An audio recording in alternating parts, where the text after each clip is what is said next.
Olá, paz e graça. Chegamos a mais um livro da Bíblia, livro de número 65, escrito por Judas. É uma pequena carta, uma pequena epístola de apenas um capítulo, são 25 versículos. Você gasta aí de 3 a 5 minutos para fazer a leitura dessa carta. É uma carta pequena e bem objetiva que trata de assuntos muito sérios.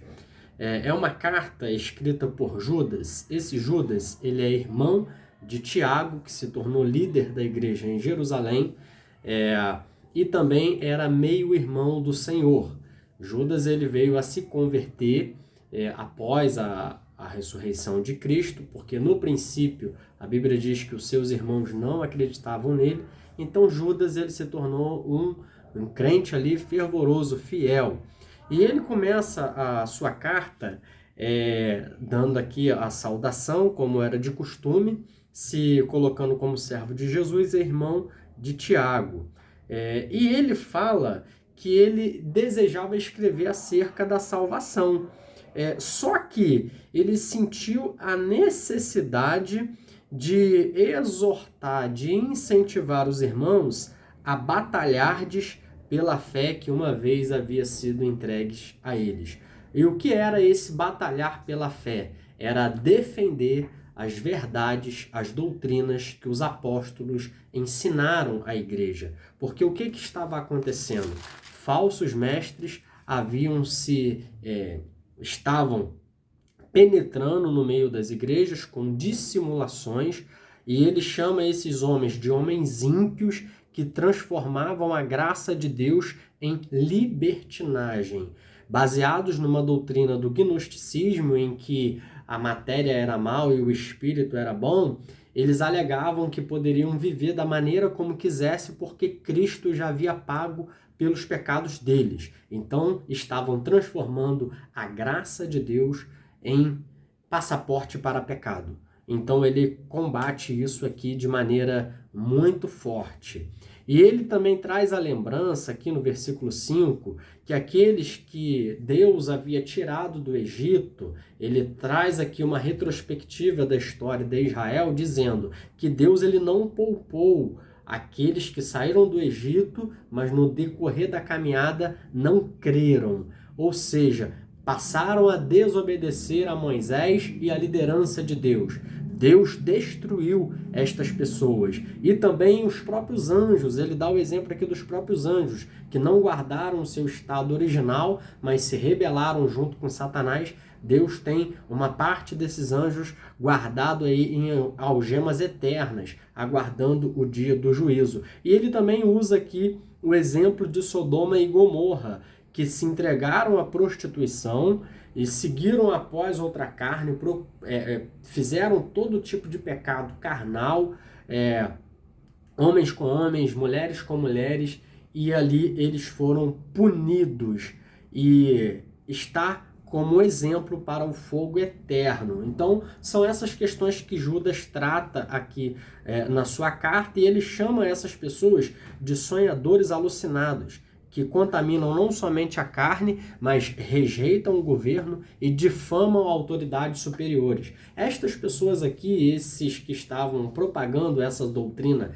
para que eles pudessem viver na carnalidade, satisfazendo os desejos da sua carne, eles não estavam se submetendo aos governos da igreja, aos anciãos da igreja, e também estavam difamando as autoridades. E ele usa o exemplo aqui do arcanjo Miguel, que quando contendia com o corpo, a respeito do corpo de Moisés, e disputava esse corpo com o diabo, não ousou a proferir contra o próprio diabo palavra de infamação, mas ele disse: o Senhor te repreenda. Essa é uma passagem assim muito complexa, porque não está em nenhum outro lugar da Bíblia. Judas aqui ele usa uma passagem de um livro que a gente chama de apócrifo, ou seja, era um livro conhecido na literatura judaica, mas que não foi incluído aqui no cânon, mas que era de conhecimento popular do judeu, assim como o livro da Ascensão de Moisés, o livro de Enoque.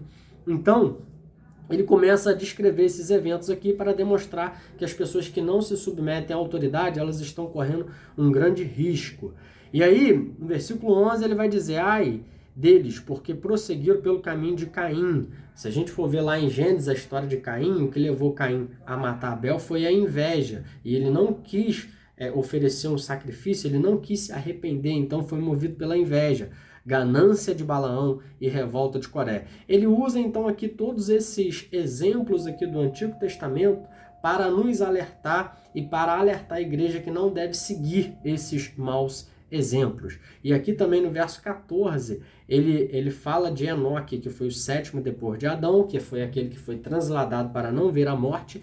Ele viu o dia do Senhor, e esse dia era um dia de exercer juízo contra todos e para fazer convicto todos os ímpios acerca das más obras que impiamente praticam. Então, aqui ele fala que o juízo é uma coisa que vai acontecer, o julgamento de Deus ele vai acontecer. Aconteceu no passado, está profetizado para acontecer também no futuro. Essa terra será julgada. Deus vai resgatar o seu povo, e essa terra, os homens ímpios que hoje praticam a impiedade, a iniquidade e vivem regalados nos seus pecados, rejeitam a Deus, rejeitam a autoridade, essas pessoas serão julgadas no tempo próximo. Os tais são murmuradores, descontentes, andando segundo as suas paixões. A sua boca vive propalando grandes arrogâncias, são aduladores dos outros por motivos interesseiros. Então aqui ele dá uma série de descrição aqui dessas pessoas que são falsos mestres, falsos líderes, falsos pastores, que induzem as pessoas ao erro. Vós, porém, amados, lembrai-vos das palavras anteriormente proferidas pelos apóstolos de nosso Senhor Jesus, os quais vos diziam: no último tempo haverá escarnecedores, andando segundo as suas ímpias paixões. São esses os que promovem divisões, são sensuais e que não têm o Espírito. Falando de sensualidade, irmãos, quantos líderes a gente vê de forma sensual, quantas pessoas a gente vê de forma sensual na igreja. Eu não digo assim a pessoa que frequenta, um membro que senta lá no banco, não, mas são líderes, são cantores, são pastores, são líderes de igrejas que promovem a sensualidade. O apóstolo aqui diz: estes não têm o Espírito. Vós, porém, amados, edificando-vos a vossa fé santíssima, orando no Espírito, guardai-vos no amor de Deus, esperando a misericórdia de nosso Senhor Jesus Cristo para a vida eterna. E aqui ele dá uma orientação para que a gente possa se compadecer de alguns que estão na dúvida. Salvai-os, arrebatando-os do fogo. Aqui ele está dizendo o seguinte: vocês devem pegar essas pessoas que elas são dúbias, pessoas que elas não têm conhecimento, então elas são levadas por qualquer tipo de opinião, elas estão na dúvida. A gente deve resgatar essas pessoas, fazendo com que elas sigam aquilo que está escrito, aquilo que foi deixado por Cristo e pelos seus apóstolos.